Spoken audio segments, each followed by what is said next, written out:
Hello,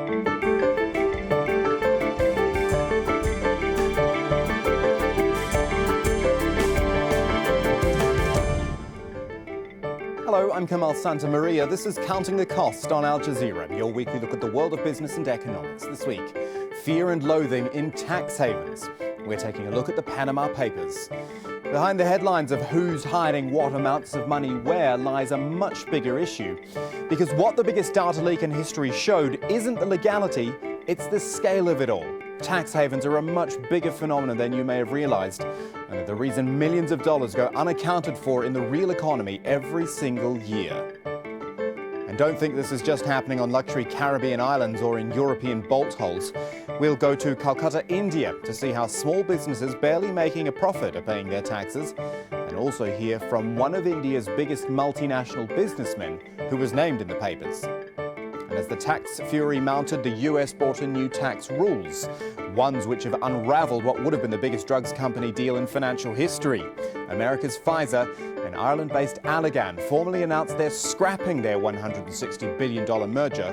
We'll look at why the US is now chasing its tax dollars. So our look at the scale and impact of the so-called Panama Papers, which were released this past week, actually starts back in January when the anti-poverty charity Oxfam published a startling report. You may well remember this. It claimed the richest 1% of people on Earth now have as much wealth as the rest of the world combined. But it also estimated the amount of money being hidden in tax havens around the world amounts to trillions of dollars. So we knew there was a serious amount of untaxed money floating around out there, but what the Panama Papers has done is really lift the lid in a massive way on the methods used by the rich and the powerful to conceal their wealth for the past 4 decades. Because secret tax havens and convoluted tax structures are nothing new. They're where you park your wealth in order to escape the rules back home. And there is, in fact, a whole system set up to support them. For example, you don't even have to put your wealth itself in the tax haven. Instead of owning, say, a mansion directly, you could own it via a shell company in a tax haven. And the thing is, these shell companies are completely legal and incredibly easy to set up. It only becomes illegal if used for criminal purposes. What you're doing is creating a kind of Russian doll ownership scheme. In other words, it becomes really hard to find out who actually owns what within the whole scheme, which is the key to hiding money legally. You'll need help, of course. That's where the likes of Panamanian law firm Mossack Fonseca come in. It specializes in offshore companies and, although headquartered in Central America, lists 37 global offices on its website. For the record, Mossack Fonseca says it has never been accused or charged with criminal wrongdoing. And there are the banks. Offshore banking now constitutes a sizable portion of the international financial system. The Panama Papers name around 500 banks, including HSBC and Credit Suisse, two of the biggest wealth managers in the world. They allegedly created thousands of shell companies for their customers through Mossack Fonseca, but both firmly deny any allegations of wrongdoing. And then there's Panama itself, where the government says it will cooperate with any investigations following the leak. But it's also threatened to take action against moves by France to put the country on a list of uncooperative tax havens. Adam Rainey starts things off for us from Panama City. That threat from France was a step too far for Panama. It responded immediately. In the case of France or any other country that includes Panama on a grey list, the national government will have to analyze the situation and take a series of measures, which of course could include reciprocal measures against the country that includes us on a grey list. What that threat means, though, is unclear. Regardless of what steps Panama takes, the attention to the country's financial sector is unwanted. Regarding the French threat, former diplomat and banking lawyer Carlos Gonzalez says domestic politics really only left Panama with one choice. They had to respond because there was a political pressure, a grassroots political pressure to defend national interests. Since Sunday's publication of the so-called Panama Papers, the government has been on a mission to tell reporters how much it has reformed the financial system, making it stronger and more transparent. It's a sector that has spurred growth and brought in billions of dollars. It's also long been known to attract criminals laundering money and rich investors seeking complex tax shelters. Just 2 months ago, the country was removed from a global gray list of money laundering countries, only to now face the threat of being put back on such a list. It's a shame this news story comes out at the moment we want to show the world that they are complying with banking norms. They talk about us like we're some specialists in money laundering. Despite banking reforms and more transparency, many leaders around the world just don't buy the Panamanian government's claims that it's cleaned up its act, and they're pushing for the government to take more drastic steps. And we're going to discuss what steps could be taken, not just in Panama, but really all over the world throughout this program. You know, some experts believe as much as half the world's capital flows through offshore centres, which again illustrates the scale of what the papers reveal. Let's talk to Alex Cobham about this. Alex is Director of Research at the Tax Justice Network in London. Alex, as I say, the scale of the Panama Papers is extraordinary, and clearly a lot of work has gone into it. But news that rich and powerful people are hiding their money, that's not a surprise, is it? I think what is striking is how it lays it bare for the public who aren't necessarily particularly engaged with this. And there's a sense that there's a real anger now, a real demand for greater transparency and accountability. And the question is whether policymakers can deliver the level of measures that will really make a difference now. OK, so let's start with the policymakers where you are in the UK, because there are a lot of British Crown dependencies, or overseas territories as they're known, which are implicated in the papers, the British Virgin Islands and the Caymans and Bermuda and the likes of that. Is it up to the government in Westminster, in London, to regulate this better? I know that David Cameron has talked about this a lot in the past. The UK is an interesting moment in the sense that David Cameron has been something of a leader since the 2013 G8 on international transparency measures. But at the same time, the UK sits at the centre of the biggest global financial secrecy network made up of those overseas territories and crown dependencies. The UK is hosting an international anti-corruption summit in May. Now, the only way I think they can come out of that with any credibility is if they require all of the overseas territories and all of the crown dependencies to follow the measure that the UK has just put in place, which is to have a public register of the beneficial owners of every company, and to make some commitment to extend that also to trusts and foundations, which may not be explicitly in the Panama Papers, but we know are very much part of the same problem. So you're talking about greater transparency so that we all know who's got what, where, and who's involved with what. But that doesn't change the fact that a lot of this tax avoidance is, quote unquote, legal. Well, actually, it is legal in many cases. Loopholes are found. Can you stop that happening? Well, on the contrary, a lot of what's in the Panama Papers is almost certainly not legal. You know, we're seeing the hiding of money for major international criminal gangs. We're seeing some politicians, at least, appearing to have had what would be potentially criminal conflicts of interest that they've hidden. And we're certainly seeing cases of tax evasion. Now, there is also some tax avoidance, and there are people who've just chosen, probably regrettably now, to use secrecy jurisdictions when they didn't actually have much to hide.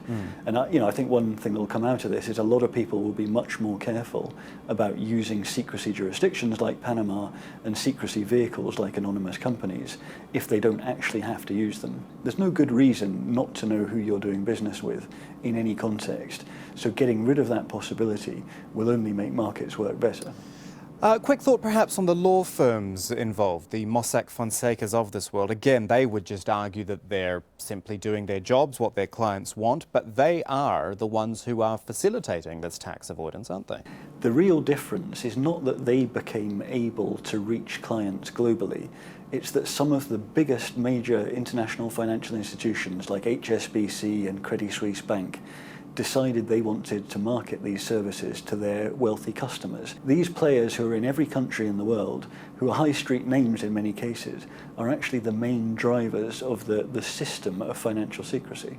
Alex Cobham from the Tax Justice Network there. Great talking to you. Thank you. Great, thank you.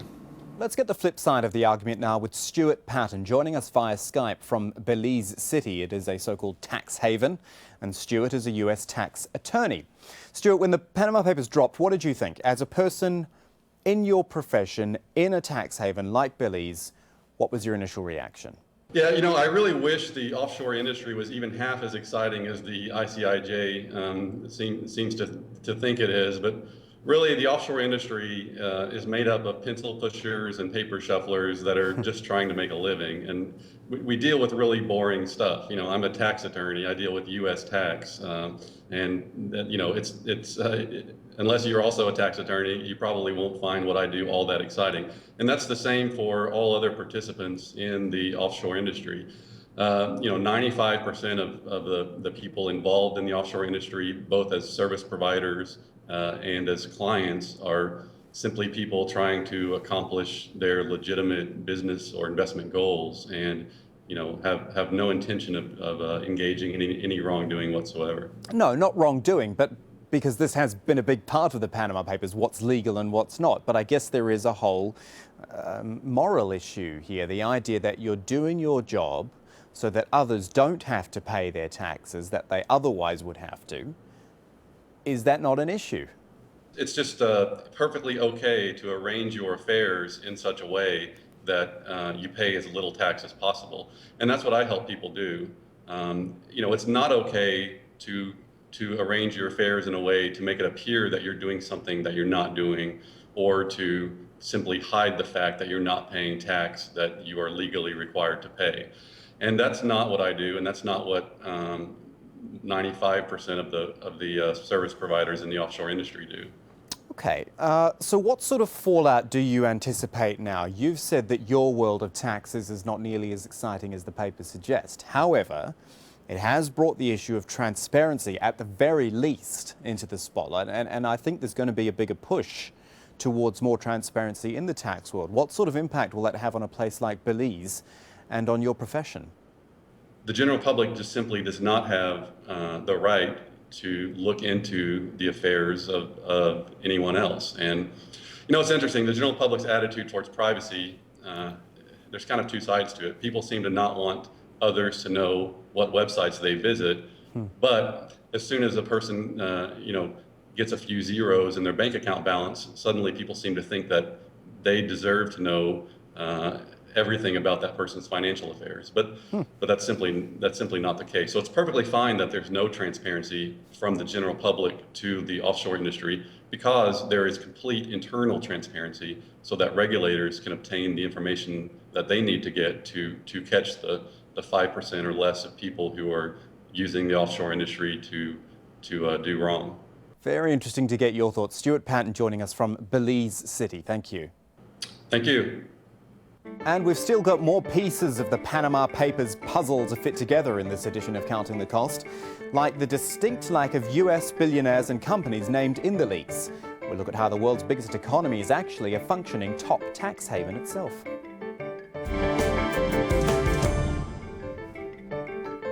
Right now, though, we're going to head around the world and look at the global impact of these Panama Paper leaks, because it's not just about the tax havens themselves, or indeed the world's big financial capitals.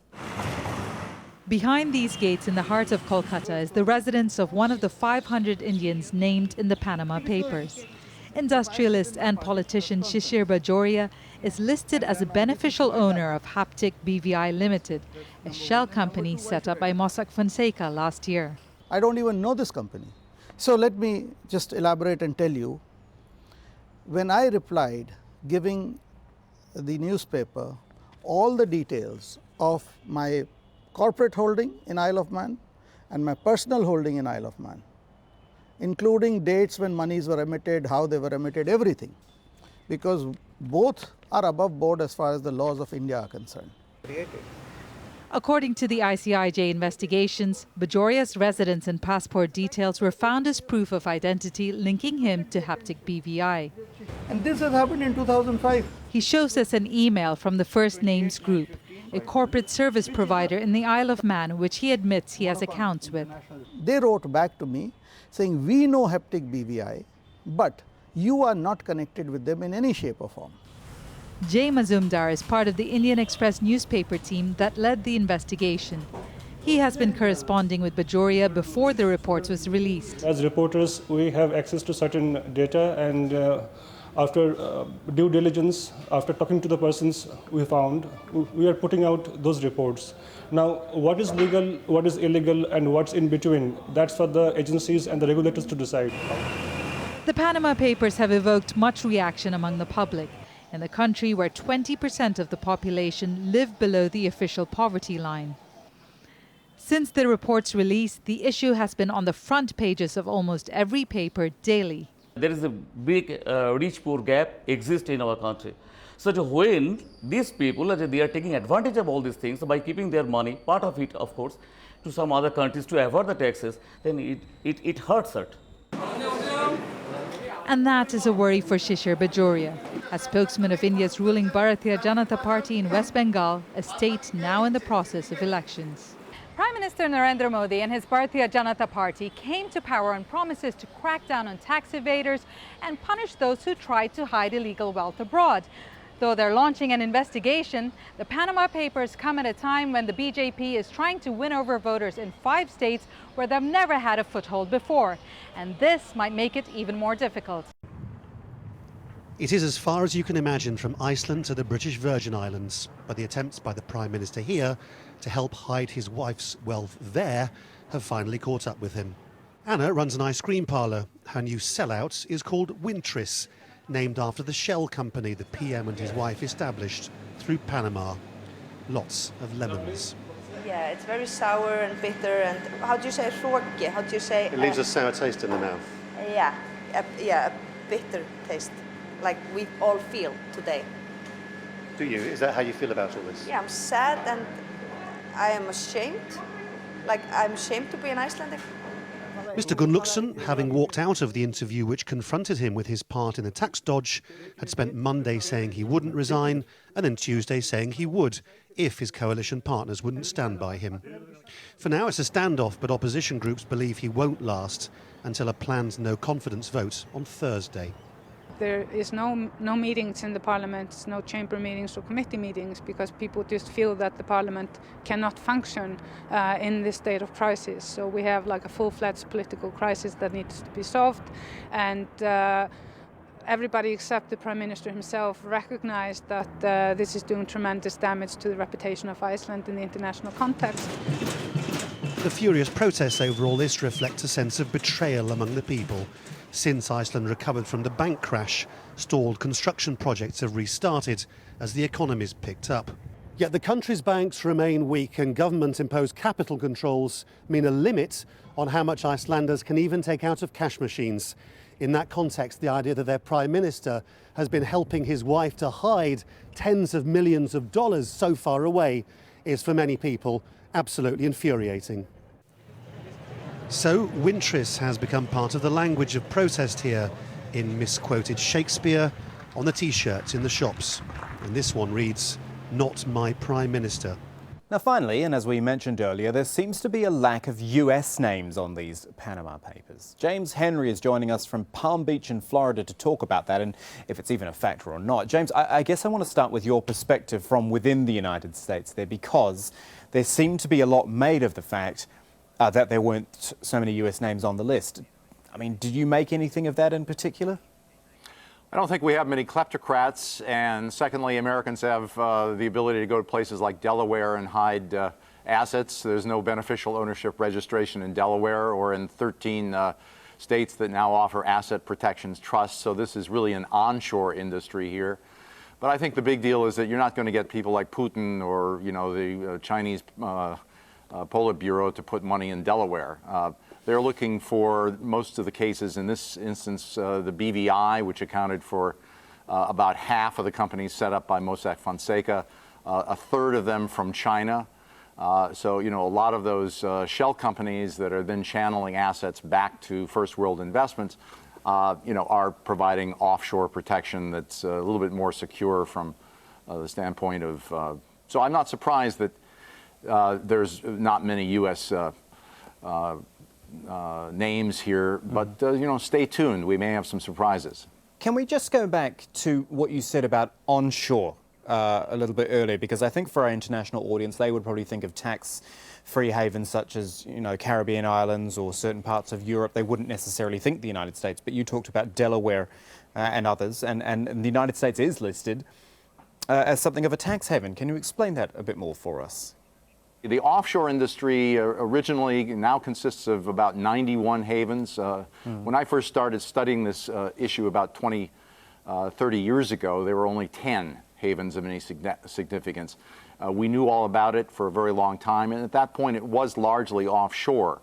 But since then, under competition, you've had, in the United States, for example, lots of states get into the business of offering corporate trusts and shell companies where there's no, where the financial secrecy is as ironclad as in Panama or Cayman Islands or the BVI or any of the other offshore havens now. So it's really been very disturbing to see this global haven industry grow,